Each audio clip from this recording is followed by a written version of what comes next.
Welcome to Love Bites. Love Bites. Love Bites. 67 million households have seen the show Sex Life on Netflix that chronicles a bored, sexless housewife with her perfect husband and her constant fantasy about her steamy, very sexual, what she thought was a soulmate ex-boyfriend that left a lot of us thinking, are we settling? And is there more? Hello, my loves. It's Dr. Tara. Welcome to Love Bites, the podcast for sexual wellness and sexploration. Today with us is Dr. Emily Jamea, Ph.D, LPC, LMFT. This is the perfect person to talk about this. She's a sex and relationship therapist based in Houston, Texas. With over 15 years of experience, she has helped thousands of people create connection and cultivate passion. When she's not seeing clients, Emily conducts academic research in the area of optimal sexual experiences. She's been featured in Oprah, CNN, USA Today, the BBC, NBC, CBS, Men's Fitness, Women's Health, the list goes on and on. She's also the host of the popular podcast Love Libido and writes columns for Healthy Women and Psychology Today. Hi, Emily. Hi, Dr. Tara. Thank you so much for having me on the show today. I am out of breath from that very long bio. I stumbled across this article you wrote for Psychology Today called My Perspective as a Sex Therapist on Netflix's Sex Life. I just went to the premiere of Sex Life Season 2 at Netflix headquarters last week, and the show is coming out March 2nd. So I thought, what a perfect time to chop it up and analyze this show together. Such good stuff. I cannot wait to get into it. Yes, my Love Bites fam, if you've never seen this show, I'm going to give you a synopsis. Feel free to listen to that or just skip it if you've seen the show. Here we go. Sex Life is the story of a suburban mother and housewife who took a fantasy-charged trip down memory lane about her wild past. Billie, who is the main woman in the show, is married to the loving and reliable Cooper, who works in finance in New York City, and they had just moved to the suburb. Frustrated by the lack of passion in her marriage, Billie begins obsessing about her erotic past with her steamy ex-boyfriend Brad and the big heartbreak that she never really got over. But the more Billie remembers her life before Cooper, the more she wonders how she got here. Her husband finds her journal where she chronicles all the amazing sex she had with Brad. Will the truth about Billie's past start a sexual revolution in her marriage, or lead her down a path back to the life she thought she left behind? So, Emily, are you Team Cooper or Team Brad?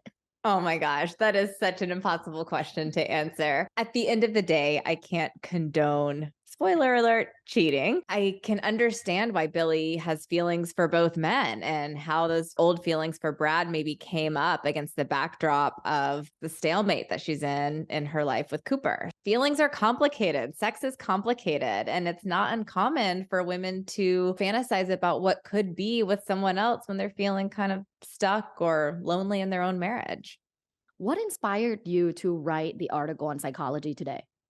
I loved a lot of things about this series. I loved that it explored some feelings that are so common for women, in particular mothers, that we do not see or hear about in popular media like ever. I loved that she was nursing the whole show and she's like trying to get ready for a date with her husband and she's got the breast pump on. I love that depicts women's sexual frustration. I think a lot of times people think it's always the male partner in heterosexual couples that's feeling sexually frustrated, but as it relates to the clientele that sex therapists see, it's more like a 60-40 split in terms of who's presenting with some kind of sexual frustration. So I think it's a lot closer than people realize, and women can feel just as sexually frustrated as men can. I just love that this show explored some of the nuances of that as it relates to women in particular. I'm like raising my hand right now. Like, I was married before when I was younger and I was very sexually frustrated. I married someone that was not compatible with me. It just took me time to learn and grow and realize that wasn't the right relationship. And so when I was watching this show, I was like, I'm Billie. I wanted something different that I didn't realize at the time. To kind of go back to what you said about breastfeeding, I absolutely love that any chance they could, they add in the breastfeeding part. I know. It's just, they just normalized it. I mean, God, I've got 2 kids and I've been there a million times. I was like, finally, someone is talking about this. She was in like little mini black dress. Oh, She yeah. was feeling herself, feeling confident, getting ready to go out, and was also breastfeeding. So I love that it shows this other part too. Because whenever I see women breastfeeding in TV shows or movies, it's a tired woman. It's fine and it's reality for a lot of people, but it's not the only version. Totally. And I mean, for most women, life goes on. And the other thing I love about this show is it's so much more than an exploration of sex. It's really about the identity shift that so many women struggle with. Here she was chasing her career, getting articles published at Columbia University, probably going to be a professor, living the single independent life. And then she finds herself kind of in suburbia with 2 kids, staying at home and feeling tied down. And I think that for a lot of people, when we explore our sexuality, it's about an exploration of identity. And I think that's what the show is really about at its core. My first question, Team Brad or Team Cooper, to me, that represents, can we have passion and stability? Or do we have to choose one or the other? Are you choosing that passionate, that YOLO life? Or are you choosing stability? And sex is less satisfying, but there's a lot of like love and stability in the relationship. Are we choosing? Do we have to choose? I don't believe we have to choose. I am a big believer that you can find it all in one person and that you can work together as a couple to get all of it in one relationship. Now, there are different ways I think that couples go about that. We see in the show, there are some friends of theirs who are married, but attend sex parties sometimes to kind of spice things up. And so there are all different limits that people can discover in terms of how far their sexual exploration goes. Well, I've been with my husband now for about 8 years. And, I feel like I won the lottery. It's like, I definitely think that you can have both in one person. You just have to be mindful of what needs to happen in order to get there and not settle and not subscribe to the idea that it's one or the other. So yes, I think you can have. I'm in a relationship where I feel I have both. A lot of sexual satisfaction and relationship satisfaction is your responsibility. It's easy way out to blame your partner. She doesn't want to have sex or he doesn't want to have sex. They are not giving me attention. While all of these things can be valid and true for your reality and experience, but I feel like a lot of it is you and your communication with them. This is why my therapy slogan is cultivate passion. It has to be cultivated. The idea that it should just happen automatically or quote unquote naturally. And if it doesn't happen in those ways, then all is lost, I think is a total myth. It is something that 2 people or more, whatever your relationship structure is, have to be very cognizant and work really hard to maintain. But it is possible, just like anything else that is important. In the show, Billie and Cooper at the beginning had a very dry sex life, and Cooper was depicted like tired a lot of times. I just went to work, I just came back, I want to watch TV, I'm tired. While, she gets in like lingerie, try to like get her sexy on, and he kind of ignores her. Would you say that that's like the opposite of cultivating passion? Totally. And I mean, he admits that at one point in the show. He says just between the kids and work, he has a commute. Like he just sort of felt like this is a season in life that sex wasn't going to take the main stage. And she felt differently about that. And fortunately for them, that opened the door to some conversation. But yes, I think both people, one, can get very complacent. For my listeners that are listening and that are like, oh my God, my partner is exactly like that, whether or not it's the husband or wife, what would be your advice for them? What's the first step?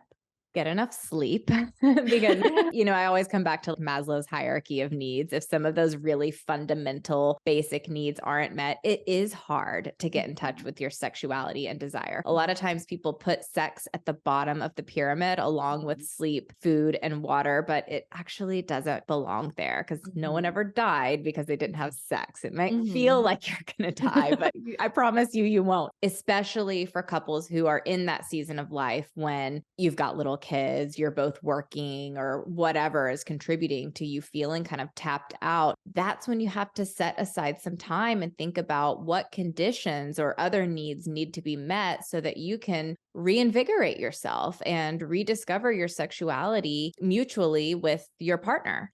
Making a decision jointly to prioritize it and being very intentional about that. Planning sex. And a lot of couples hate it when I talk about planning sex, but I always tell them we plan just about everything else in our life. But again, we subscribe to this idea that it doesn't happen spontaneously. It's not good. And the research doesn't reflect that. The research, when we look at couples who sustain really high levels of sexual satisfaction over the course of long-term relationships, almost all of them say that some of the best sex they have is sex that they planned for. When you shift the way you think about planning sex, it can really change the way that you feel about it. I prefer the word plan over schedule because I kind of feel like you plan a picnic, but you like schedule a colonoscopy. Like, I don't like the word schedule as much. Plan to me evokes feelings of something I'm excited about, something that I'm anticipating. Think of your plan as fallback plan or a plan B and not necessarily a plan A. Because a lot of times people think, okay, if we're planning sex, I'm just going to wait around for that date and time. And they shut themselves off from even being open to the idea of some spontaneous encounter in the meantime. And lastly, I always remind people that when you were dating, you were planning it. You just didn't call it that. But, you know, everyone I'll come over to your place this night. Exactly. That was planned sex. There are some times in life, particularly when it's really busy, that the only way it's going to happen and the only way it's going to happen and be good is if you carve out the time for it and know that that's okay. Cooper and Billie, their first mistake was lack of sexual communication. Like they didn't talk about sex and they never had a conversation about their sexual desires and needs. Another mistake is they didn't plan. I like plan better. Good correction, like right? You plan a vacation. Right. Yeah. They didn't plan sex, which they should have, because then Cooper wouldn't be watching sports. He would be trying to get it on with his wife. Exactly. What's the third mistake? You know, for people who haven't seen the show, he finds her journal and he is like, who the hell are you? I mean, he had no idea that she had a past in which she was so sexually active or liberated. While I do not think that people need to or should tell their current partners like details about their past lovers necessarily, I do think it's a good idea when you're entering into a relationship, especially if you're thinking of making a long-term commitment, that you explore and talk about some of the things that you think are important to you sexually, what your preferences are, what your sexual values are. Sex is a really important part of most relationships. And so if you're misaligned or incompatible in that department, it can create bigger relationship issues. That was one of the biggest mistakes that they made.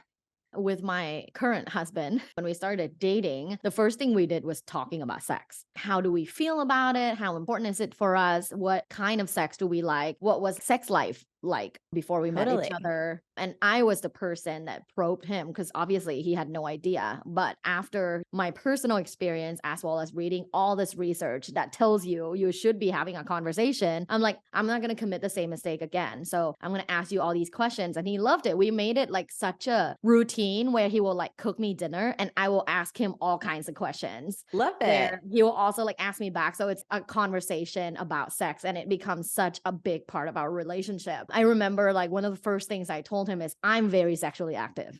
I have a pretty vast like sexual horizon and like variety that I like and the things that perhaps he has never experienced, but I want to continue to explore. Like, of course we can pause and we can have our monogamy time where it's just the two of us, where we're really building a solid foundation, because I do believe it takes me a lot of time to build a solid foundation. However, I did tell him after a while, when we feel comfortable, I want to explore other people. To answer your question about what other mistakes they made, I think that leads us to like the third biggest mistake they made, which was not talking at all about boundaries and limitations when they went to that sex party. Holy shit. That was And so bad. I was it like, oh was my God, you're going to painful. let your friend take you to a secret sex party and you never had a conversation prior. You walked in and then you just started to explore. Like, Exactly. that's not how it works. No, and not only that, they were at a really weak point in their relationship. I mean, there were so many things that went wrong leading up to that horrible experience that they had. And I'm not surprised that the scene ended the way that it did. So, Right. yeah, I mean, communication is super important. And setting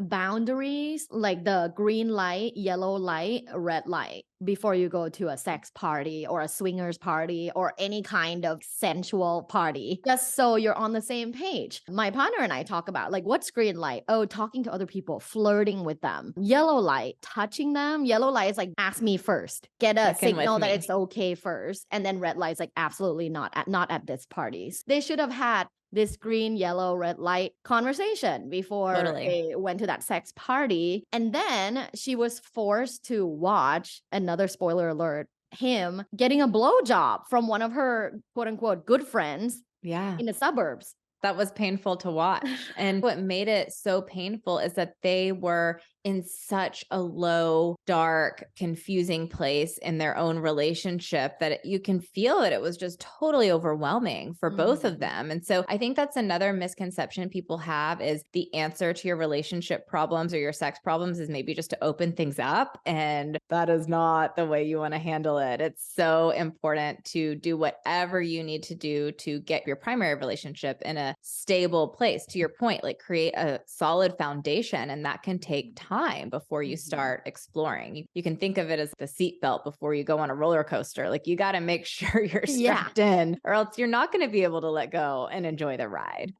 The couple in Texas that owns a swingers club that said swinging is not going to fix a shitty relationship. It's No. actually only for people who have a solid on the same page relationship and want to explore together. Yes. It's not like, oh my God, our relationship is in such a bad place. Let's swing. Cannot That's think about terrible. it like that. That's terrible. Yeah. It's a recipe for disaster. So if you're walking on eggshells, if there's a lot of conflict, if there's a lot of bad feelings, if there's a lot of tension, don't try to have group sex, go to a sex party, swingers club, or whatever in that sense, because you are not ready. Absolutely not.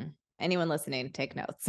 What about Brad and like, how hot he is and how much he has grown as a person? Do you feel like people come into your life in a wrong time, but then they do come back to you when it's the right time? I do think that can happen. I think sometimes love isn't enough. Sometimes it's a timing issue. Sometimes it's a circumstance issue that can cause a relationship not to work out. Now, what this series did was play into women's fantasy that the bad boy is going to change his ways. And so we see Brad heal his childhood wounds and go visit his dying father and turn around, allegedly. People have to be cautious in thinking that that fantasy is going to come true for them.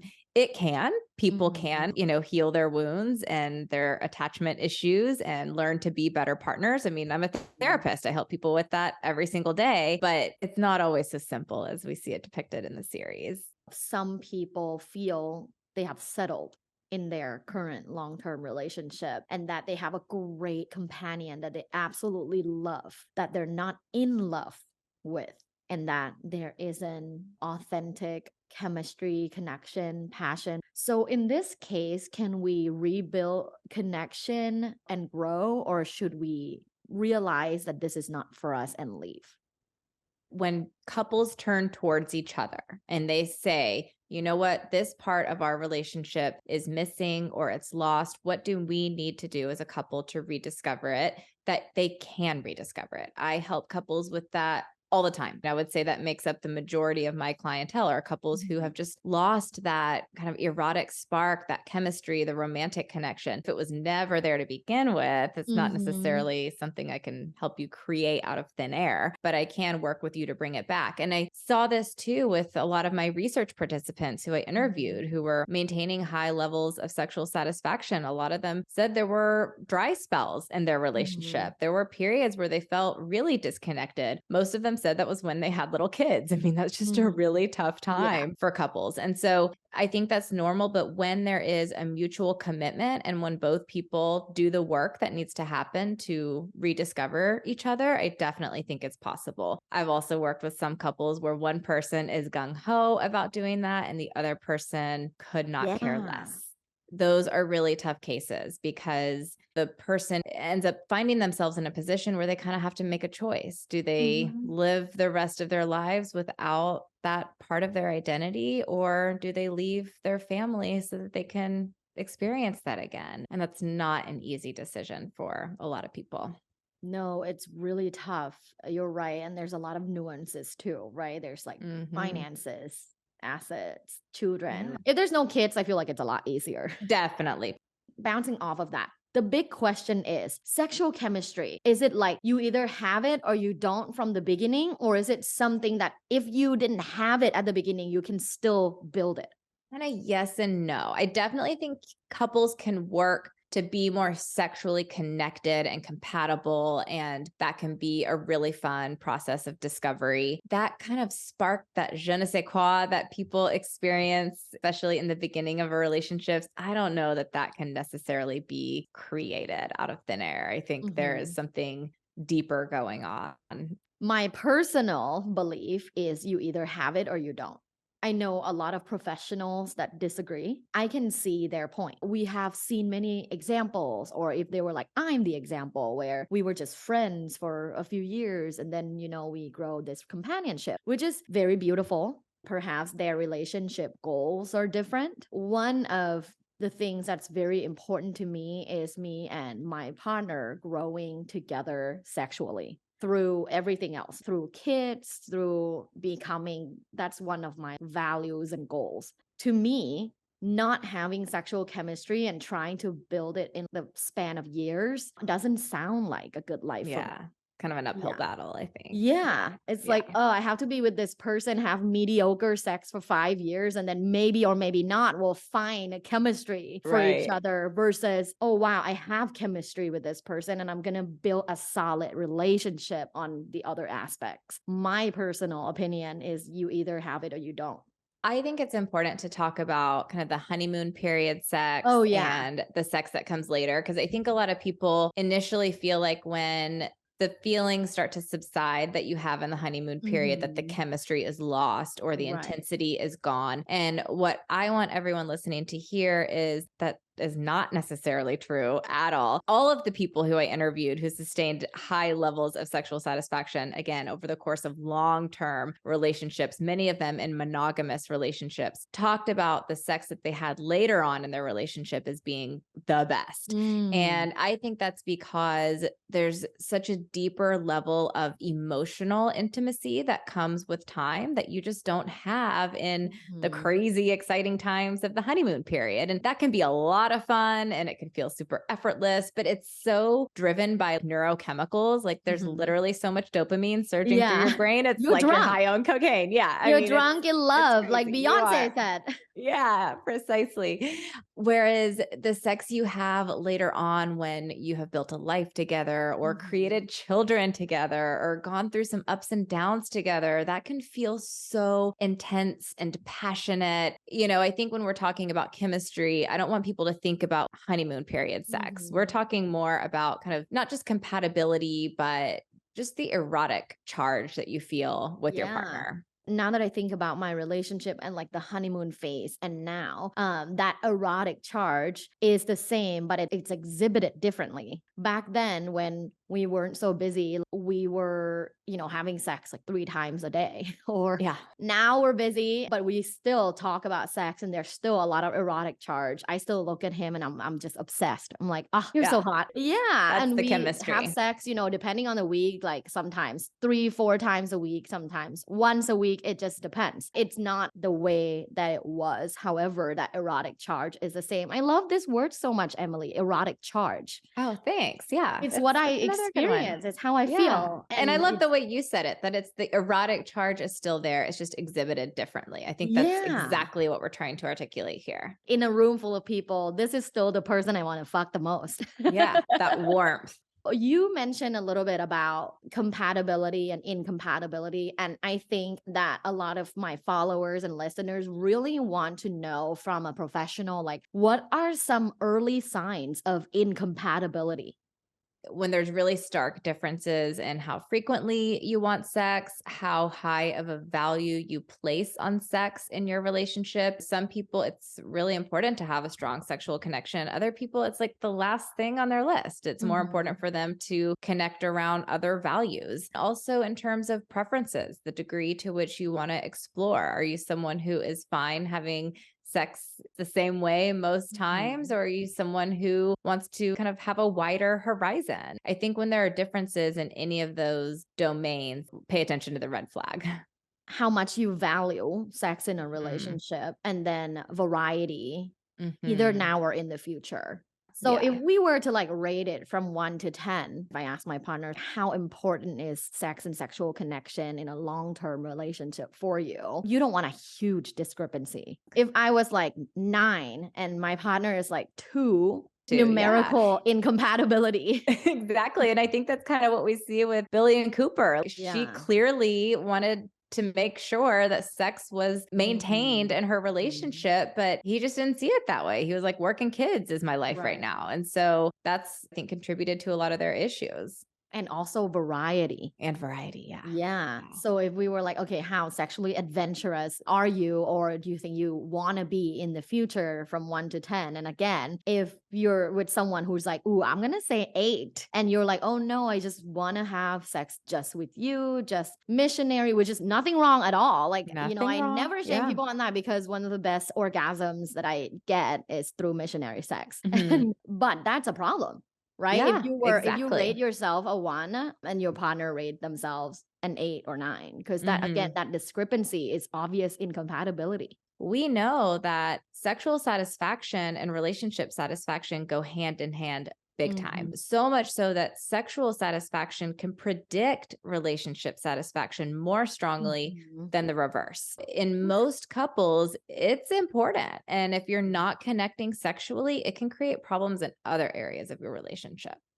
Even if you're listening and you've been married 15 years, it's never too late to ask those questions and creatively find solutions together, even if that solution is divorce. People think I'm in the business of keeping people together. And if that's what they want, obviously I'm all for it. But sometimes it's helping people figure out that maybe they're not the best partner for one another. And that's okay too. Conscious decoupling. Exactly. I wasn't going to say it. In this show, it ends with Billie at her daughter's recital. And then realizing, oh shit, it is not enough for me. The show ended with her going to see Brad, her steamy ex-boyfriend, and the elevator opens and then the show ended. Cooper, her husband, is tracking her. So he knows that she's going downtown to see him. He's also been playing emotionally with Francesca, his boss. We can't forget that. Right. Yeah, There's a lot of sexual energy too between him and Francesca, his boss. So what do you think is going to happen? I think we could see them start to explore non-monogamy and maybe having an open relationship. I was thinking about it the other day because I just rewatched some of the episodes from season 1, including the finale. And, we saw the whole sex party thing did not work out for them. And so I think that this season might be an exploration in some of the nuances of non-monogamy and the different directions that can go for couples. What do you think? I saw the premiere, so I saw episode 1. It's an interesting exploration of different things that can happen once you realize you're perhaps not sexually compatible. They flashed back to when she and Cooper first met, and they showed that there was a period of time in their relationship that they were more into each other sexually. So I don't know that they've always been sexually incompatible. I think he just got very complacent. Also didn't know that she had this side of her. And if you haven't seen season 1, you can binge it right now. Yeah, between now and then. Season 2. What are some of the things that you want to leave my audience with in terms of this conversation that we had about stability versus passion? It is so possible to sustain passion and long-term relationship. And the research reflects that. We're gathering even more evidence to show specifically how couples are doing that. So there's a lot of new research in that area of sexuality, finally, because so much of the research historically has been on like dysfunction. But I think we're past that. Like we want to know how to really maintain the passion. How do we have the Hollywood style sex in our own relationships? It's definitely possible. And I think the broader message that I want people to take away from this is never disconnect from your own sexuality. Your sexuality is such an intrinsic part of your own individuality. And when you disconnect from that part of yourself, you're losing a little bit of your full potential and humanness and sense of wonder and curiosity and sensuality and all of those things. I would encourage anyone listening not to settle for anything that leaves them alone in that department. So well said. To me, I feel there was a point in time in my life where I wasn't taking care of her. Her is my sexuality. Yeah. And it felt very dry. Like my life felt very dry, black and white almost. I didn't realize then that she needed attention. Yeah, good sex gives your life some luster and sparkle and sense of invigoration. It spills over. I mean, you can tell when someone's having good sex, they're glowing. Okay, people do ask me like, what's your skincare routine? And I said, orgasms. Easy. That's my skincare routine. The last part of my show is called 10 Quickies with Dr. Tara. So it's a quick game where I give you a word and you give me a word or sentence back. Okay. Are you ready? I think so. Dr. Emily, let's do it. Number 1, love at first sight. False. Number 2, educational porn. Yes. Number 3, self-doubt. Normal. Number 4, polyamory. For people who want to explore that, go for it. Can be great. Number 5, sexual self-esteem. So important. Don't live without that. Number 6, what's your favorite chakra? Oh gosh, I don't know. That's okay. Okay, we'll skip that one. Let's skip that one. Number 7, sex drive or sexual desire. Desire. Number 8, hot monogamy. Yes, totally. Number 9, sexual meditation. That sounds great. Do it. Number 10, golden showers. No thanks. Awesome. Where can my Love Bites fam find you? You can visit my website, which is emilyjamea.com. I'm across all the social media channels at Dr. Emily Jamea. That's Dr. Emily Jamea. And you can also check out my podcast, the Love and Libido podcast. It's available anywhere podcasts are streamed. I love her work, so definitely give her a follow and listen to her podcast. I was on one of the episodes. Other than that, have an orgasmic day. Thanks for listening. This was Love Bites. Love Bites. By Dr. Tara. Follow Dr. Tara on social media at lovebites.co. Have an orgasmic day.